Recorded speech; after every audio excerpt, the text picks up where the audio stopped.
ত্রিপুরা কি শুধুমাত্র 1949 সালে ভারতের সঙ্গে যোগদানই করেছিল, নাকি ত্রিপুরাতে জাতীয় আন্দোলনের প্রভাব পড়েছিল? আজকের এই ভিডিওতে আমরা জানার চেষ্টা করব খিলাফত আন্দোলন, অসহযোগ আন্দোলন আর ত্রিপুরার রাজধানীতে কিভাবে তার প্রভাব পড়েছিল এবং ত্রিপুরা কি করে জাতীয় আন্দোলনের অংশীদার হয়ে উঠেছিল। আগরতলার বাজার বয়কট, রেল ধর্মঘট, অস্ত্রাগার লুণ্ঠন, ত্রিপুরায় গান্ধীর অসহযোগ আন্দোলনের অজানা অধ্যায়। 1921 সাল সারা ভারতে মহাত্মা গান্ধীর ডাকে অসহযোগ আন্দোলন দাবানলের মতো ছড়িয়ে পড়েছে। কিন্তু আপনি জানেন কি, এই আন্দোলনের আঁচ পৌঁছে গিয়েছিল ত্রিপুরার রাজধানী আগরতলাতেও। ভাবতে আমাদের অবাক লাগে, ত্রিপুরাও জাতীয় আন্দোলনের অংশ হয়ে উঠেছিল এবং তৎসঙ্গে আমাদের গর্ববোধ হয় যে আমরাও জাতীয় আন্দোলনের অংশীদার ছিলাম।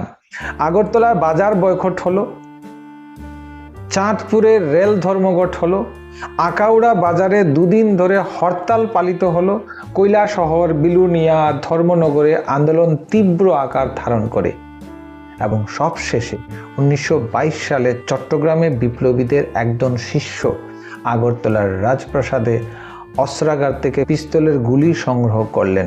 আজকের ভিডিওতে আমরা জানব ত্রিপুরা খিলাফত ও অসহযোগ আন্দোলনের সেই অজানা আর উত্থাল ইতিহাস। সবাইকে নমস্কার, welcome to my channel history IQ. গান্ধীর ডাক এবং ত্রিপুরায় এর প্রভাব। 1921 সালে মহাত্মা গান্ধীর নেতৃত্বে ভারতের খিলাফত ও অসহযোগ আন্দোলন শুরু হলে ত্রিপুরাতেও এর প্রভাব প্রসারিত হয়। কিন্তু ত্রিপুরার পরিস্থিতি ছিল একটু আলাদা। ত্রিপুরা তখন ছিল দেশীয় রাজ্য, অর্থাৎ মাণিক্য রাজারা তখন ত্রিপুরা শাসন করছিলেন। সরাসরি ব্রিটিশ শাসনের অধীনে না থাকলেও এখানে পলিটিক্যাল এজেন্টের মাধ্যমে ব্রিটিশ প্রভাব ছিল।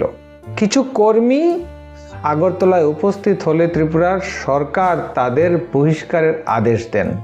এই বহিষ্কারের আদেশ আন্দোলনকে দমাতে পারেনি, বরং ত্রিপুরার মানুষ এর মনে ক্ষোভের আগুন আরও উস্কে দিয়েছিল। চাঁদপুরের রেল ধর্মঘট এর প্রথম বিস্ফোরণ কিভাবে হয়েছিল? আন্দোলনের প্রথম বড় ঘটনা হলো চাঁদপুরে কুলিদের উপর সরাসরি হামলার প্রতিবাদে সেখানে রেল ধর্মঘট ও সাধারণ হরতাল পালিত হয়। চাঁদপুরের রেল ধর্মঘটকে কেন্দ্র করে আখাউড়া বাজারে দুদিন ধরে হরতাল পালিত হয়। আখাউড়া তখন ত্রিপুরার সঙ্গে বাংলার সংযোগের একটি গুরুত্বপূর্ণ বাণিজ্যিক কেন্দ্র ছিল, আর চাঁদপুর ত্রিপুরা এবং বাংলাদেশের সীমান্ত ঘেঁষা একটা অঞ্চল। এখানে হরতাল মানে শুধু প্রতীকী প্রতিবাদ নয়, এটি ছিল ত্রিপুরার অর্থনৈতিক শিরদাঁড়ায় আঘাত। আগরতলা বাজার বয়কট, রাজধানীতে আন্দোলন।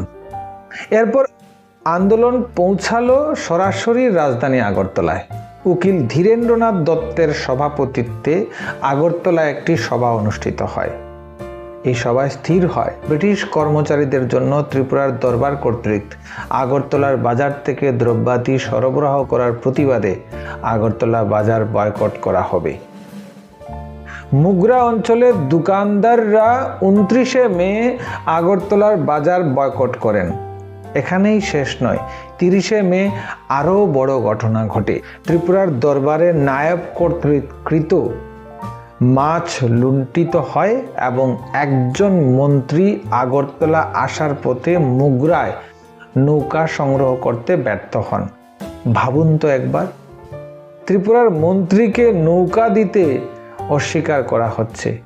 এটি ছিল রাজদরবারের কর্তৃত্বের বিরুদ্ধে সরাসরি অবাধ্যতার ঘোষণা। এবার আসছি কৈলাসহর, বিলুনিয়া, ধর্মনগর। আন্দোলনের বিস্তার আগরতলার বাইরেও ছড়িয়ে পড়েছিল। কৈলাসহর, বিলুনিয়া, ধর্মনগর অঞ্চলে অসহযোগ আন্দোলনের তীব্র আকার ধারণ করেছিল। কৈলাসহরের গঙ্গানগর, মুক্তাইল ও মানিক ভান্ডারের বিভিন্ন সভা অনুষ্ঠিত হয়। এই অঞ্চলের তীব্রতা দেখে ব্রিটিশ সরকার ত্রিপুরা সরকারকে সতর্ক করে দেয়, কারণ ত্রিপুরার পলিটিক্যাল এজেন্টের মাধ্যমে ত্রিপুরাতে ব্রিটিশ বিরোধী আন্দোলনের বিভিন্ন খবর ব্রিটিশদের কাছে পৌঁছায়। ব্রিটিশ এলাকার চা বাগানগুলিতে 7 মাইলের মধ্যে ত্রিপুরা রাজ্যের সীমানায় যাতে এ ধরনের সভা সমিতি না করা হয় সে সম্পর্কে ব্রিটিশ সরকার ত্রিপুরা সরকারকে উপযুক্ত ব্যবস্থা গ্রহণ করতে বলে। চা বাগানের শ্রমিকেরা যদি আন্দোলনে যোগ দেয় তাহলে সেটা ব্রিটিশদের জন্য সরাসরি অর্থনৈতিক বিপদ, তাই এটি ছিল বিশেষ সতর্কতামূলক পদক্ষেপ। বিচার বিভাগ বয়কট, ধর্মসভার মাধ্যমে বিকল্প বিচার খিলাফত ও অসহযোগ আন্দোলনের আরেকটি উদ্দেশ্য ছিল।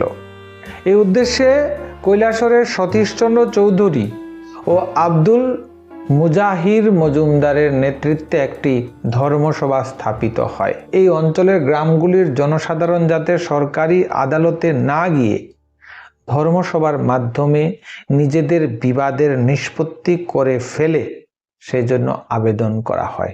এটি ছিল একটি অত্যন্ত তাৎপর্যপূর্ণ পদক্ষেপ। ব্রিটিশ শাসনের বৈধতাকে অস্বীকার করে একটি সমান্তরাল বিচার ব্যবস্থা তৈরির চেষ্টা। অবশ্য ত্রিপুরার সরকার ধর্মসভাকে এই কার্য থেকে বিরত থাকতে আদেশ দেয় এবং তার কার্যকলাপ বন্ধ হয়। অনন্ত সিংহ এবং আগরতলার অস্ত্রাগার লুট, বিপ্লবের ছায়া। গান্ধীজির অসহযোগ আন্দোলন বন্ধ হওয়ার পরই 1922 সালে চট্টগ্রাম বাংলার বিপ্লবীদের প্রাদেশিক সম্মেলন অনুষ্ঠিত হয়। সেখানে বিভিন্ন বিপ্লবীরা একত্রিত হয়ে বিপ্লবমূলক কার্যকলাপের নতুন কর্মসূচি প্রণয়ন করে। চট্টগ্রামের বিপ্লবী ও মাস্টারদা সূর্য সেনের শিষ্য অনন্ত সিংহ সম্ভবত 1922 সালে আগরতলার রাজপ্রাসাদে অস্ত্রাগার থেকে উমেশলাল সিংহ সহ কয়েকজন স্থানীয় ব্যক্তির সহায়তায় প্রচুর পরিমাণ পিস্তলের গুলি সংগ্রহ করেন। প্রায় 14 বছর বয়স্ক উমেশলাল সিংহ ছিলেন অনন্ত সিংহের মামাতো ভাই। এই ঘটনাটি ঐতিহাসিকভাবে গুরুত্বপূর্ণ। অনন্ত সিংহ পরবর্তীকালে 1930 সালে চট্টগ্রাম অস্ত্রাগার লুটে মাস্টারদার সূর্য সেনের সঙ্গে অংশগ্রহণ করেছিলেন। ভারতীয় স্বাধীনতা আন্দোলনের অন্যতম সাহসী অধ্যায় এটি, এবং সেই বিপ্লবীর প্রথম অস্ত্র সংগ্রহের সঙ্গে জড়িয়ে আছে আগরতলার রাজপ্রাসাদের নাম। ত্রিপুরার খিলাফত ও অসহযোগ আন্দোলনের এই অধ্যায় আমাদের কয়েকটি গুরুত্বপূর্ণ বিষয় শেখায়। প্রথমত, ত্রিপুরা একটি দেশীয় রাজ্য হওয়া সত্ত্বেও জাতীয় আন্দোলন থেকে বিচ্ছিন্ন ছিল না। ভারতের স্বাধীনতার সংগ্রামের ঢেউ এখানেও আছড়ে পড়েছিল। হিন্দু ও মুসলমান নেতাদের যৌথ নেতৃত্বে সতীশচন্দ্র চৌধুরী, আব্দুল মুজাহির মজুমদার এই আন্দোলনের পরিচিত রূপ ছিল। এটি ছিল খিলাফত আন্দোলনের মূল চেতনার প্রতিফলন। তৃতীয়ত, বাজার বয়কট, রেল ধর্মঘট, বিচার বিভাগ বয়কট, এই বিভিন্ন অহিংস প্রতিরোধের পাশাপাশি অনন্ত সিংহের মতো বিপ্লবীরা ত্রিপুরার মাটি ব্যবহার করেছিলেন সশস্ত্র বিপ্লবের মাধ্যমে।